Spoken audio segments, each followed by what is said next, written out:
Hi, I'm Daniel Andrews, owner and creator of the DAN Show, and welcome to my latest 2022 NFL mock draft video. Today, I'm going to break down the Las Vegas Raiders and what they could do with the 86th pick in the 2022 NFL Draft. But before I get started, is this your first time here? Are you new to this channel? Because if so, I just got to ask, do you like football?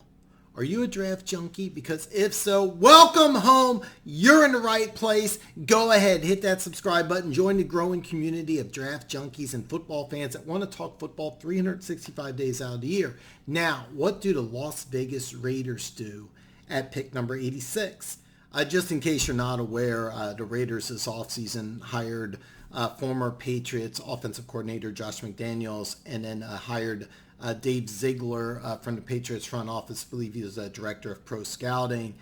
Since you hired the head coach and your general manager from the Patriots organization, I kind of expect you to approach the draft in a New England style. And since you only have five draft picks, and your first one being at pick number 86, I think it's very likely that you could trade down and try to get more draft picks. Basically, two things are going to happen in this draft. You're either going to try to draft somebody who could be a day one starter, or you trade down and get more draft picks. Usually when you bring in a new regime, you want to bring in your own guys. So with only having five picks in the draft, it would make sense to me to trade down and get more of your own players. Now, originally, I had the Raiders taking Jerome Ford out of Cincinnati. This is a guy who reminds me a lot of Josh Jacobs. This is a three-down back who I think would really excel in this offense. There's two things, though. Number one, I don't think he would unseat Josh Jacobs. Now, I think he's a very similar player to Josh Jacobs. Both of them went to Alabama. Of course, Jerome Ford transferred to Cincinnati. But I don't think he's better than Josh Jacobs. I don't think he would be a threat to start. Second thing is that the Raiders signed Brandon Bolden, the former Patriot, and they still have Kenyon Drake on this team. I really think that they want to use this draft pick on a guy who could be a potential starter. This is a guy who might not even be the third string running back. So I have the Raiders going for somebody in this pick that could be a starter. Jerome Ford doesn't fit the bill. Now, you could go for a variety of different positions, but I kind of narrowed it down as two different position groups that you could draft at 86 and get a starter.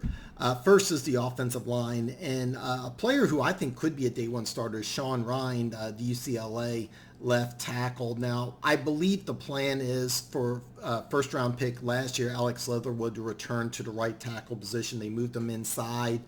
And I think he's going to be the starter at right tackle. Now, if the plan is to leave Leatherwood inside, then I would go in another direction completely. But with Leatherwood being the starting right tackle, Ryan could come in day one and earn a starting guard position. I think that he would be capable of earning a guard position. If nothing else, he would be adding to the offensive line depth. That's one direction, but I have the Raiders going in another direction. With the 86th pick in the 2022 NFL Draft, the Las Vegas Raiders select Coby Bryant, corner out of Cincinnati. When I look at the Raiders cornerback group, this is a position that needs some help. Now, during the offseason, he did trade for Rock Ya-Sin, and he's had some issues staying healthy. And as of right now, it looks like he's projected to be a starter, but I'd be shocked if the Raiders didn't use at least one of their five draft picks on the corner position, and in Coby Bryant, they get a good one. For those of you that don't know, the only reason Coby Bryant's available at pick number 86 is because he didn't test well at the combine. This kid is big, he's physical, he's smart, he's a great locker room guy. He was a 4-year starter who made a ton of plays for the Bearcats. Now, keep in mind, Cincinnati doesn't play in a major conference, but 2 years ago against Georgia in the Peach Bowl, he played really well. Last year against Alabama, played really, really well against an offense that's going to feature a lot of NFL players. I mean, even if this guy doesn't earn a starting spot, and by the way, Coby Bryant, it wouldn't surprise me if this ends up being the pick that he does end up starting day one. But even if he doesn't, he's going to be a great locker room guy. The coaching staff's going to love him. He's going to be a hard worker. And if an injury happens, he'll take full advantage of it. And I think he'll play well. Raiders fans, this is my opinion. This is what I think. This is what I think could happen. I really want to hear from you. What do you want the Raiders to do with the 86th pick in the 2022 NFL Draft? Drop a comment below. Let's talk football. Now, I go live. I go live Wednesday right before the draft, 4/27. I'm going to go live with my final first round mock. I'm going to release it live. Join the show. Let's talk football. I really look forward to seeing you Wednesday night when I go live with the draft. See you then.